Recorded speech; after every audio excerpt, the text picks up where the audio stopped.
आप सभी का बहुत बहुत स्वागत है। इस वीडियो में आप देख रहे हैं तुलसीदास के राम का स्वरूप। बहुत ज़्यादा ये प्रश्न पूछा जाता है कि तुलसीदास के राम का वर्णन कीजिए, तुलसीदास के राम की विशेषताएं बताइए, या टिप्पणी लिखिए, या तुलसीदास के राम का स्वरूप लिखिए। इस वीडियो में आप देखेंगे बहुत ही सरल शब्दों में। बहुत महत्वपूर्ण यह वीडियो है, तो ध्यान से देखिए। और वीडियो को देखने से पहले कृपया चैनल को सब्सक्राइब कर लीजिए और वीडियो को शेयर जरूर कीजिए। आइए देखते हैं तुलसीदास जी के राम का स्वरूप। सगुण उपासक राम भक्त तुलसीदास ने भगवान श्री राम को अपने इष्ट देव के रूप में स्वीकार किया है। उन्होंने अपने प्रसिद्ध ग्रंथ रामचरितमानस में प्रभु श्री राम के मर्यादा पुरुषोत्तम रूप की प्रतिष्ठा की है। तुलसीदास ने युग धर्म को पहचाना और गुण की आवश्यकता अनुसार राम भक्ति का आदर्श प्रस्तुत किया। वे लोक कल्याण के अभिलाषी थे। वे निर्गुण निराकार ब्रह्म की उपासना के पक्ष में नहीं थे। उन्होंने यह अनुभव किया कि संसार में ऐसे ईश्वर की आवश्यकता है जो दीन दुखियों की आर्त पुकार सुन सके, उनकी रक्षा हेतु तो वहां पहुंच सके, अधर्म का विनाश करके धर्म की स्थापना कर सके। तुलसीदास जी कहते हैं, राम से बड़ा राम का नाम है। तुलसीदास ने अपनी अधिकांश कृतियों में श्री राम के अनुपम गुणों का गान किया है। उनके प्रभु राम शील, शक्ति एवं सौंदर्य के भंडार हैं। वे अपना संपूर्ण जीवन उन्हीं के गुणगान में लगा देना चाहते हैं। उन्होंने अपने प्रभु का चित्रण शील, शक्ति एवं सौंदर्य के रूप में किया है। तुलसीदास ने अपने काव्य में प्रभु श्री राम के अनुपम सौंदर्य का अनूठा चित्रण प्रस्तुत किया है। उन्होंने राम के बाल्यकालीन, किशोरकालीन तथा युगकालीन सौंदर्य की विभिन्न झांकियां प्रस्तुत की हैं। प्रभु श्री राम के सौंदर्य के विषय में डॉक्टर सुरेश चंद्र निर्मल ने लिखा है कि तुलसी के राम अनंत सौंदर्य संपन्न हैं। करोड़ों कामदेवों को लज्जित करने वाले उनके असाधारण एवं अनंत रूप सौंदर्य का अवलोकन कर अबाल वृद्ध वनिता सभी विस्मय विमुग्ध हो जाते हैं। उनकी रूप माधुरी का तुलसी पर इतना अधिक प्रभाव पड़ता है कि अनेकानेक बार उनकी अभिव्यक्ति करते हुए उनको पुनरुक्ति का अभिमान नहीं होता है।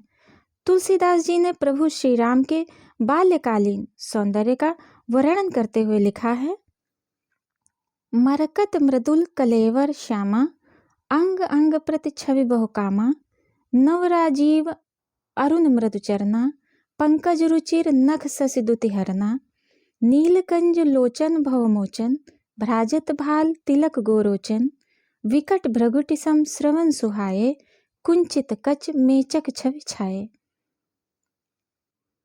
कवि तुलसीदास जी ने प्रभु श्री राम के लोक रक्षक रूप की प्रतिष्ठा अपने काव्य में की है। उनके इष्ट देव राम भक्तों की आर्त पुकार सुनकर उनकी रक्षा हेतु तुरंत वहां पहुंचते हैं। किशोरावस्था में ही प्रभु श्री राम एवं लक्ष्मण विश्वामित्र के यज्ञशाला की रक्षा के लिए राक्षसों से युद्ध किया और ताड़का, मारीच, सुबाहु जैसे भयंकर राक्षसों का वध कर यज्ञशाला की रक्षा की है। कवि तुलसीदास जी लिखते हैं, जब जब होए धर्म के हानि, बाढ़हि असुर अधम अभिमानी, करहि अनीति जाई नहीं बरनी, सीदहि विप्र धेनु सुर धरनी, तब तब प्रभु धरि विविध शरीरा, हरहि कृपानिधि सज्जन पीरा। इस प्रकार तुलसीदास जी ने प्रभु के गुणों का वर्णन किया है। आगे तुलसीदास जी ने कहा है कि उनके राम मर्यादा पुरुषोत्तम राम हैं। कवि कहते हैं कि हे प्रभु श्री राम, कवि कहते हैं कि प्रभु श्री राम को शील संपन्न गुणों से युक्त दर्शाया है। कवि ने प्रभु श्री राम को शील संपन्न गुणों से युक्त दर्शाया है। शील हृदय की वह स्थायी स्थिति है जो सत आचरण की प्रेरणा स्वयं करती है। शील युक्त वह व्यवहार ही ज्यादा उपयुक्त होता है जो आनंद पूर्वक हर्ष पुलक के साथ हो।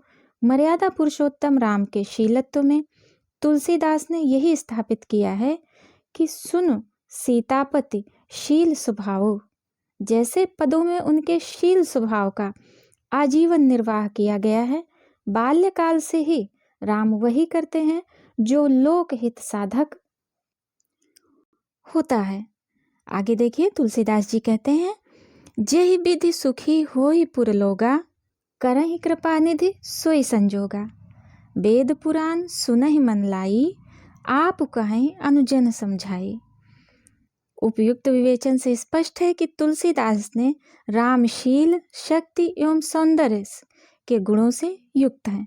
उन्होंने अपने विश्व प्रसिद्ध महाकाव्य रामचरितमानस में प्रभु राम के चरित्र का विधिवत अंकन किया है। रामचरित्र प्रकृत्या मंगलमय है और प्राणी मात्र के लिए मंगल का विधायक है। आगे देखिए, इन्होंने अपने काव्य में राम को विष्णु का अवतार मानकर उनके निर्गुण और सगुण दोनों रूपों की आराधना की है। ये कहते हैं, दशरथ सुत तिहु लोक बखाना, राम नाम का मरम है आना। तुलसी जी राम को धर्म का उद्धार करने वाला तथा अधर्म का नाश करने वाला मानते हैं। इनके राम एक ओर तो अयोध्या के राजा दशरथ के पुत्र हैं, तो दूसरी ओर घट घट में रहने वाले निर्गुण ब्रह्म। इन्होंने राम के चरित्र में शील, शक्ति और सौंदर्य का अनूठा समन्वय प्रस्तुत किया है। डियर स्टूडेंट्स, आशा करते हैं कि यह वीडियो आपके लिए उपयोगी होगा, और आपके लिए ही क्या, ये सभी के लिए उपयोगी होगा। हमारे अन्य वीडियोस को देखने के लिए कृपया चैनल को सब्सक्राइब करिए और वीडियो को शेयर ज़रूर करिए। और हमारे अन्य वीडियोस को देखने के लिए आप प्लेलिस्ट देखिए। हम आपके मंगल जीवन की कामना करते हैं। Have a nice day.